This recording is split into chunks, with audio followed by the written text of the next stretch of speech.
really excited to have Dr. Brad White on. Dr. Brad White is the head of the Beef Cattle Institute, serves as the director of the Beef Cattle Institute at Kansas State University. He received his D.V.M from the University of Missouri Columbia, worked for a small mixed animal practice in Southeast Missouri for 6 years on the beef, cattle, cow-calf, stocker management and medicine side. He's currently on faculty at K-State University College of Vet Medicine and is a member of multiple associations there as well. Uniquely, Dr. Brad White's been with us at U.S. Cattle Trace from the very start. Dr. White and the Beef Cattle Institute were part of the Cattle Trace pilot project, which was the inception to what is now U.S. Cattle Trace as the nonprofit organization. So Dr. Brad White has a lot of the inner workings and knowledge of gained from what we started as U.S. Cattle Trace and the pilot project. Wanted to remind everybody that following the end of his presentation today, we will have a 10-minute question and answer session. So if you have any questions you'd like to answer, just drop those in the chat feature there at the bottom of your screen, or put them in the Q&A portion as well. We're also recording today's presentation, and we'll be posting it online following the completion for those who are unable to join us. So I'll kick it over to you now, Dr. White, to get us started. We're excited to have you. Thanks, Callahan. I appreciate it. And happy to have everybody here today, and feel free to put those questions in the chat as Callahan mentioned, and I'll go ahead and get started. Give me just a second here.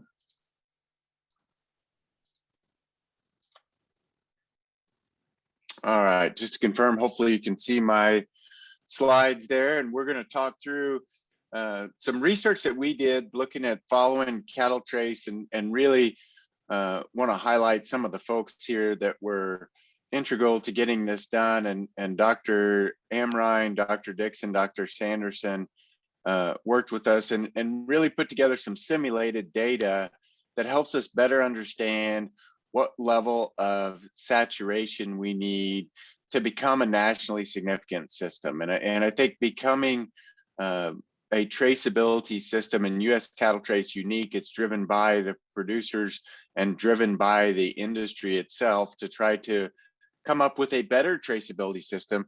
And this is something that I think is really valuable as we start to look at what does that mean to become industry significant or significant for the cattle industry. So I wanted to start out with a little bit of background information and just go through a couple things briefly. And one is, as we think about why and where we have national animal ID and traceability systems, many of them were driven by health issues. So whether there was a cattle health issue or a foreign animal disease, that has driven many of the mandatory systems in countries around the world.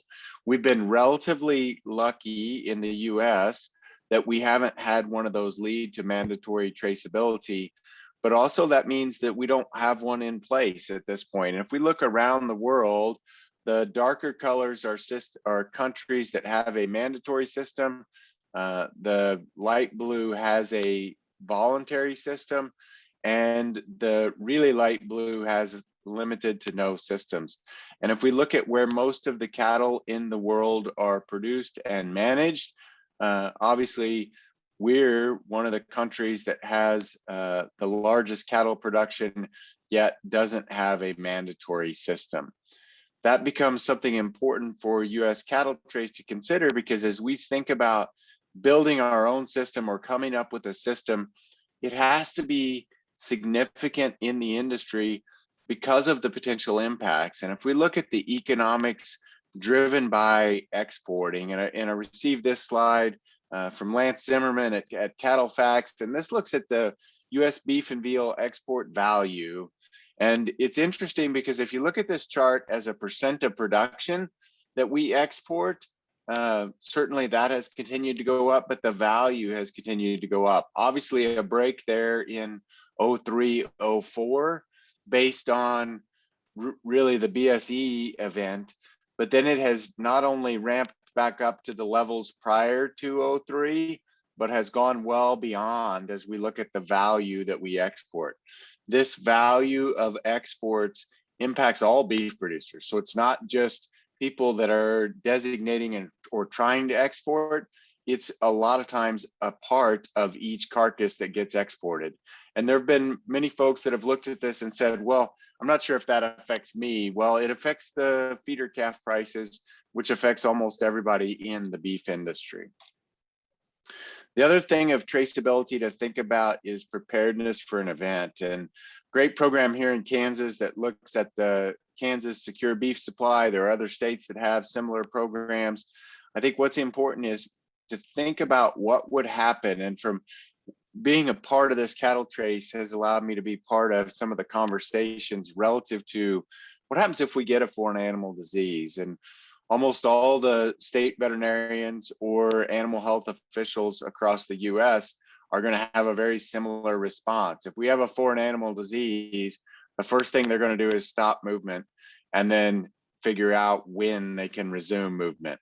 A lot of that resumption of movement is going to hinge on whether they feel safe or not, whether we feel like we understand where is the disease outbreak, is it contained, how is it contained, and how do we know where that disease has spread to. So traceability can be a really important part of that system to help sort that out quicker, because as all of us know, stopping movement for any period of time is going to be uncomfortable.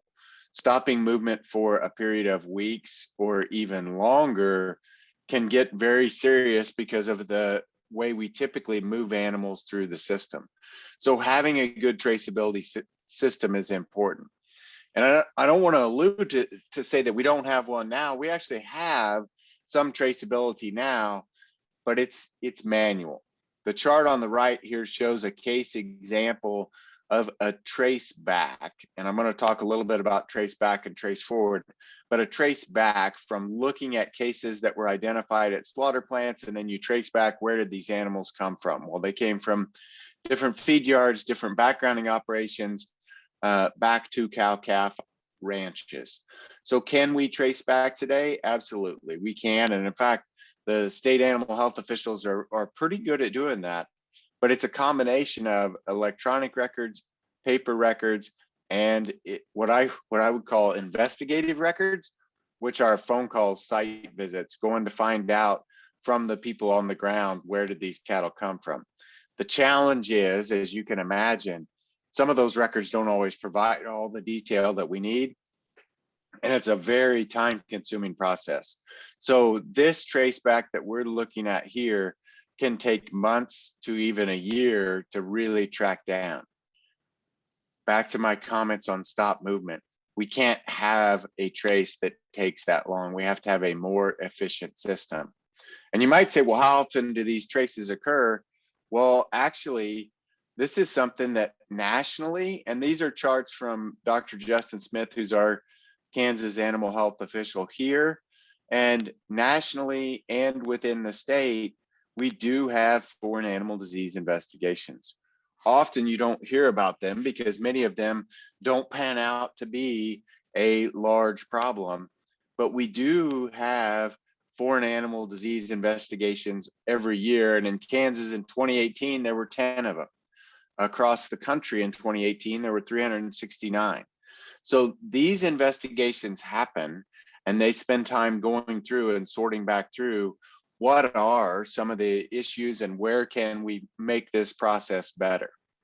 That's where I think US Cattle Trace comes into play. And US Cattle Trace can have a large role from setting up a system that has a different model for data collection. As we all know, anybody involved in the cattle industry, keeping track of records can be time consuming and can lead to potential errors or lack of compliance, even if it's compliance with our own record system on our operation. The goals of US Cattle Trace are to have a disease traceability system that's hands-free or hands-off and only collects the minimal necessary data.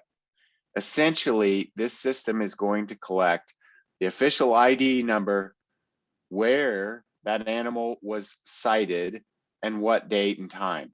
So as you can imagine, and I know Callahan's talked before about some of the details of how this works, but essentially we have readers and there will be sightings. And so I'm going to talk about sightings through the rest of the presentation, which is where was an animal at this time that the tag was read. And that's all that is being tracked on that individual. Who was there and when. This becomes important because that's the data that we need to be able to track back and figure out who that animal might have been exposed to. What other animals, what other tags were there? Because traces that start out relatively simply can get very complicated very quickly. And let's think about if we have an animal, and just looking on the right here is an example from our cattle trace dashboard that talks about, okay, this animal, and let's say the case date was July 16th of 2019. What's my period of interest? Depends on my disease. The period of interest is basically how long do I think that disease is transmissible, or where could it be going to or from? And then if I look at the picture on the left, and let's say I identified that animal at a backgrounder, so my red animal here, I have to think about who is he in contact with today? Who was he in contact with that potentially moved forward? They went to a feed yard or they went to a packer. Who was he potentially in contact with previously? So livestock markets. And maybe I need to even go back to the cow-calf operation, depending on the disease and depending on how far back I want to go. So a trace forward would be, I find this disease today. Where are the potential contacts as it's going forward? A trace backward, where did he potentially come from? So think of diseases like tuberculosis. I may need to track all the way back to the cow-calf operation. If it's really foot and mouth disease, then I'm going to need to track every forward and backward, who was exposed and left, and where did this calf come from, depending on the time frame of the disease. So to have a significant and impactful system, we need to start to think about, okay, having 100% compliance without a mandatory system is really unlikely.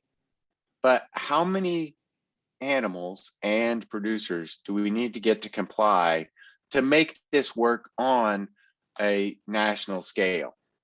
And there was some data that was done, and there was a World Perspectives report that was done for NCBA several years ago, and they said national significance requires about 2/3 of the fed cattle and the breeding cattle.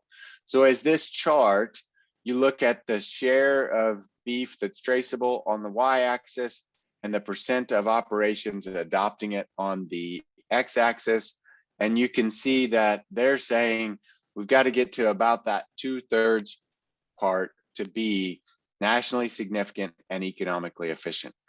There is another take home from this chart, that is, if we get to the point where we're saying, and many people have said this as we brought out cattle trace, well, you're not going to have somebody with 10 head that's gonna tag. Well, some of them will, maybe not every one of them, and it might be economically inefficient to go to every one of those ranches and operations.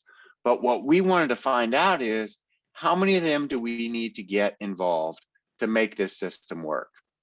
So this brings me to our project that we talked about, and the objective of this project is really relatively simple.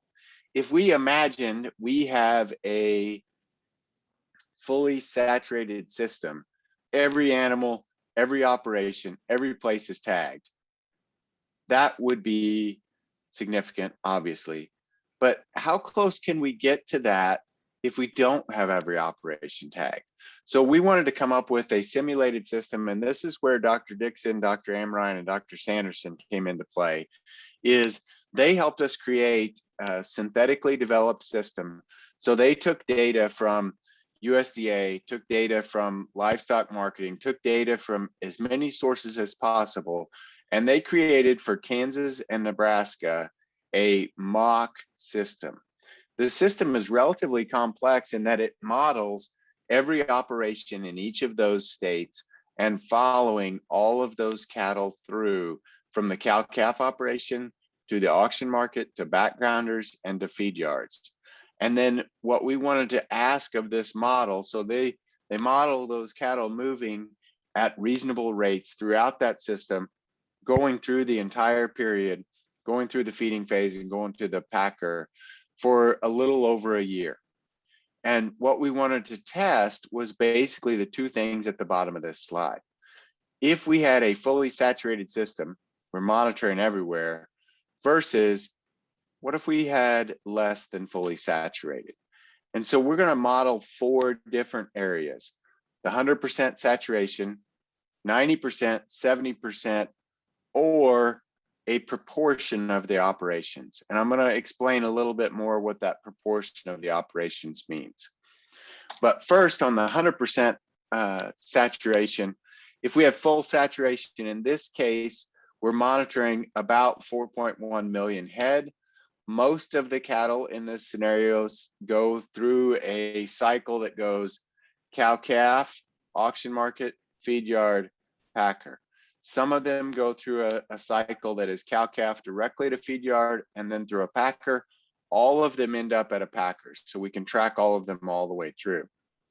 In our 70 and 90% models, we actually have a randomly selected percentage of the operations. We say we got 70% of the operations to participate or 90% of the operations to participate. They move through the system the same way as I previously described. If a cow-calf operation, which is abbreviated CC, did not participate, the cattle weren't tagged or they weren't read, and then they wouldn't be tagged at any subsequent operation either. All the cattle ended up at a packer. For our proportions, we said here that we would have selective participation in cattle trace based on the size of the operation.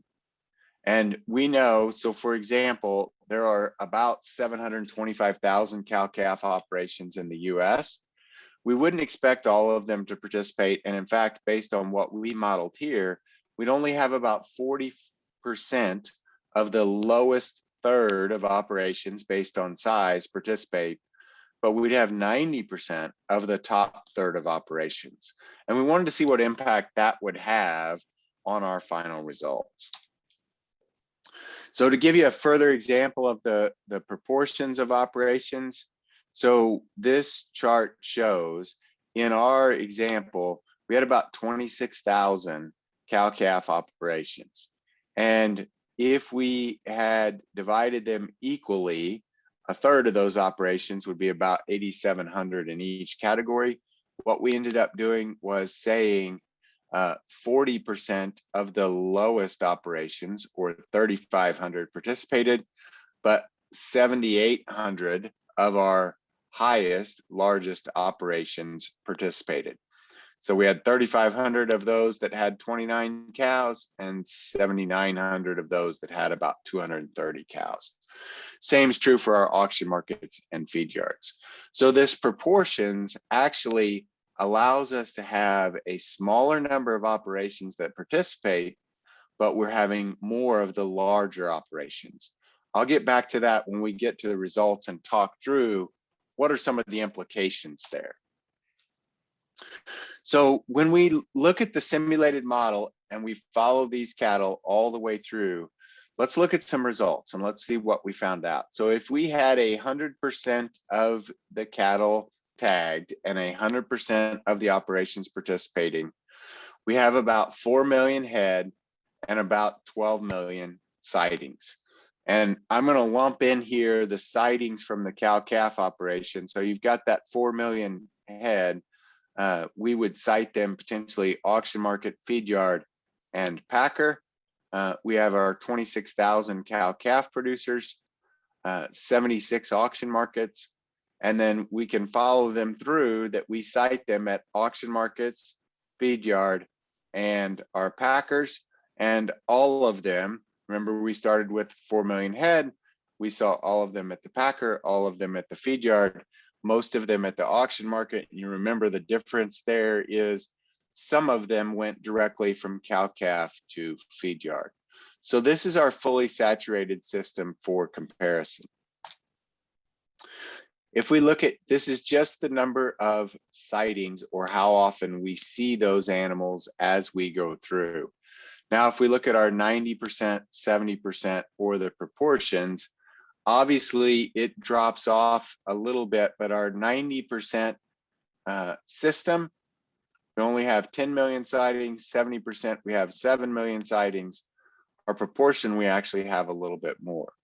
What's interesting, if you follow through with a 90% or 70%, because we lost some of those cattle, because we didn't see them for multiple sightings, if they weren't tagged at the cow-calf operation, look at our 70%. We have 70% of operations participating. We only get 2.8 million sightings versus 4 million. This becomes really important when we start doing a disease trace back. And one of the things, and this is where we start to find one of our key pieces of information here, the cow-calf operations are critical for starting the process. Because if I miss a calf at the cow-calf operation and he goes through the industry and there's 3 or 4 sightings for him in the future, that one missed calf isn't just a missed calf, it's 4 potential sightings, or we could think of it as exposures to other animals, other groups. The other thing that we start to see here is the proportion of animals that we see. If we picked a proportion of operations, if we focus on the biggest operations, we can get, this may be a much more economical approach from an industry standpoint, because we get a lot more of the traceability feedback through that system with less operations. So as you can see, we only have about 17,000 cow-calf producers here, but we were able to achieve about 3/4 of the number of tags, and I got a lot closer to my overall 100% sightings at the packer, just because I focused on those larger operations. So the next thing we did, and we worked through this system, and then we took a series of animals and we used the same animals throughout, and we had a mock disease. So we had a pretend disease, and we said we have to do with this disease our most stringent approach, a trace forward and a trace back. So I'd ask you first, when you think about that, if we picked a calf out of this 4 million head, and we said, okay, how many animals was that calf potentially exposed to throughout his lifetime that we think about those sightings? Think about what that number is in your head. What we saw, and if we look here on the left on the green bar, what we see is in our average, about 12,672 head.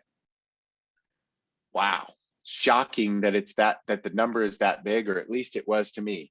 Now, if you're thinking, how in the world could that number be that big? Well, think about that calf as he goes through. And if we selected him at the feed yard level, he's exposed to everybody in that feed yard, everybody that he was in the auction market with, and not only everybody he was in the auction market with, but where they went from that point forward and all the way back to the cow-calf. So again, we used the most stringent assumption. If it was truly a calf that was at the feed yard, and this was, say, his last 30 days on feed, that number might be a lot less. If it was only a calf at the auction market and he had only previously been to the cow-calf operation, that number might be less, but it gives us valid comparison. So when we look at our 100% saturation, each animal exposed to about 12,000 different animals. And then this is for our 1,000 simulated animals or our 1,000 mock disease. We're looking at the average. If we look at our 90%, what this means is truly there were 12,000 animals he was exposed to. If I ran a trace, I can find about 9,700 of them. If I drop down to 70%, and remember the world perspective said we need to get about 2/3 of the operations involved. Actually, if I drop down to 70%, I only find about 5,000 out of those 12,000 animals he was exposed to. However, if I look at those proportions, the proportions of animals, I can get a little bit better, and I'm at about 2/3 of my fully saturated system. So then if I break that out a little bit further and I look at where did those exposures occur, each of these bars, and I think this is important as we start to get into some of our take homes, each of these bars adds up to that purple bar, which is their total number of exposures. And what we see is relatively few of the exposures happen on the cow-calf operation. There's a fair number that happen at the auction market, abbreviated AEM here. And then we have a larger number at the feed yard. Now at the feed yard level, obviously this is we see a wide variability here based on where they were fed and what's the size of that feed yard. But we do see some variability around that level. At the cow-calf operations, even our large cow-calf operations don't approach the same size as some of our feed yards. Even our large auction markets don't approach the same size as some of the feed yards. What becomes important about this scenario, though, and having a traceability system is to be able to track and get back to those number of days so that we can handle when those exposures occur. So some of the conclusions that we had based on this project is, and I mentioned most of them as we went throughout. One, cow-calf operations are critical to a traceability system. And if we want to have a traceability system that's significant and meaningful for the industry, we've got to get cow-calf operations involved, but not necessarily every cow-calf operation throughout the country. We need to focus our efforts on operation sizes and types, cow-calf, that are important, but also some of our larger feed yards and auction markets. This doesn't get us the entire way that we want to be, but it gets us a long way there. The other conclusion, and I kind of alluded to this, losing the percent of operations can have a big impact. When you look at the operations as you go across the board, it's not always the same proportion. Losing a large auction market, a large feed yard from a traceability system has a much bigger impact. So for cattle trace, and I think as we move forward, some of the important take homes from this work are really concentrating on being economically efficient with how we enroll people, how we get people involved, and making sure that we get the right people to come on board and stay involved, because disease traceability is continuing to be of great importance. This system focuses on disease traceability. There are lots of other value-added programs that may be able to lay over the top, but first and foremost, we've got to be able to track calves through the system, which means we've got to get enough calves tagged, starting at the cow-calf operation, to be able to have follow-through. So I went through several things, several concepts as we went through this system, but I'd be happy to take any questions or any feedback. Thanks, Dr. White. Guys, like we mentioned at the beginning, if you have any questions, please drop those in the Q&A or the chat function at the bottom of the screen. We'll try to get them answered. Dr. White, first one here. It is my understanding that in countries who export meat products to the U.S. for human consumption here, the USDA makes full life cycle traceability of the animals compulsory, excuse me. So why does it not do the same with animals processed domestically for human consumption? So that's a good question, and I don't know the answer to that. That would be a USDA question. So I don't know why they have come up with the regulations the way that they have. I just know that what we see is continued. I know that in the past, USDA has talked about mandatory systems. They've talked about different issues. That hasn't always worked, which is why I'm excited about this program, because it's producer driven and it's allowing the producers to select the system. I think the other thing that's interesting about this program is it's set up to be really user friendly for people in the cattle industry. Other systems that have been proposed, there are some real challenges, logistical challenges. And this gets through some of those. So sorry, I don't have a great answer for your question. That'd be a question better answered by somebody at USDA. Guys, feel free to keep typing questions in the bottom there. Dr. White, could you speak? You just kind of hinted or alluded to it. Could you speak maybe in detail about the importance? You showed that first slide there where it showed economically sufficient or insufficient with the World Perspectives report. Could you talk about how a voluntary system creates some of those opportunities for producers to not only, like you talked about there, mention build the system that works for them, but then also maybe in terms of the economics behind it, how the voluntary system maybe provides a little bit more of an advantage? Yeah, so there's been some questions relative to, and some of the agricultural economics people have looked at voluntary versus mandatory systems. And I think one of the key take homes is, well, let me break this a couple of different ways. One, if the system isn't large enough to provide disease traceability, then it doesn't get us to the point that we need. So whether it's voluntary or mandatory, it has to be a system that can provide the disease traceability.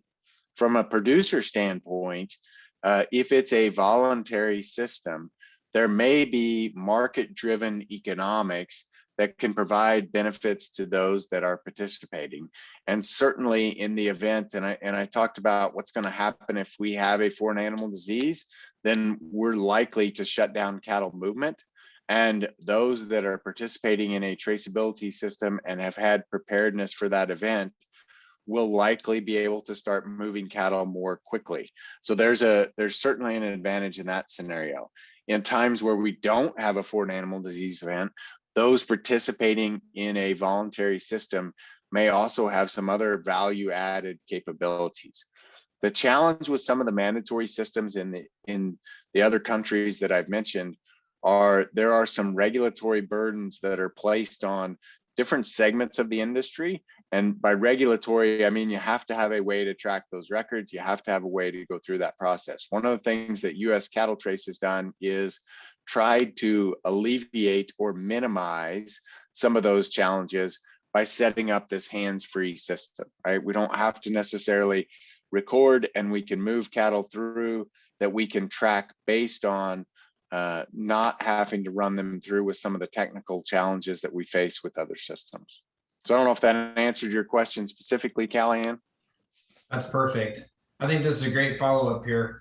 Can you provide your insight on reading tag numbers, i.e. the technology there to capture the sightings and read the tag numbers? And what are your thoughts on sending the sighting of the tag numbers being sent to some sort of a database like US Cattle Trace from your perspective? So the ultra high frequency is what we have used with the Cattle Trace project in the past. And the nice thing, and I didn't put a lot of pictures in this presentation and maybe should have, nice thing about this system compared to our low frequency tags is you can move cattle through an alleyway with multiple cattle. And if it's set up correctly, you get really high read rates in that scenario. If you have low frequency tags, you can also get really high read rates, but often you're talking about moving cattle through in single file or next to a panel reader. So I think one of the real keys is making sure the system is set up and configured correctly, and you can get good read rates, regardless of what type of system that you're using. Now, the second part of the question, should the data be sent to a national database or some sort of database? In my opinion, I think absolutely. I think that's where the data becomes valuable, because I mentioned the way we do traces now, you have to go in and there's a lot of investigating or super sleuthing as you go to operation, find the records, put everything together. If there was a form where that data is already put together, then that makes the disease trace much more efficient. The counter argument to that, or what I've heard some folks say is, wait a minute, I don't want my data out there, or I don't want anything that's private or proprietary or production related to be shared broadly. And I would say that's what makes Cattle Trace unique, is they're not collecting anything other than animal ID, where was it sighted, and what date and time was that animal seen at that location, which actually provides really good information and potentially the ability to rule out an exposure where someone wouldn't have to come knock on your door and ask for your records. So I think, yes, should it be uploaded to a national database? Absolutely. Should that database be protected and proprietary and not have specific information? I also think yes on those answers as well, which sets the bar pretty high, that it has to be done correctly. But when done correctly, I think that could be valuable. Great answer, Dr. White. If there's any other questions, guys, feel free to put those in the chat or the Q&A there. He did a great job explaining, like we mentioned, both technologies work into the U.S. cattle trace system for it, and you got to set up your operation, like Dr. White mentioned there, to the best of your ability for what's functional for you at your facility. Any other questions as we move through here?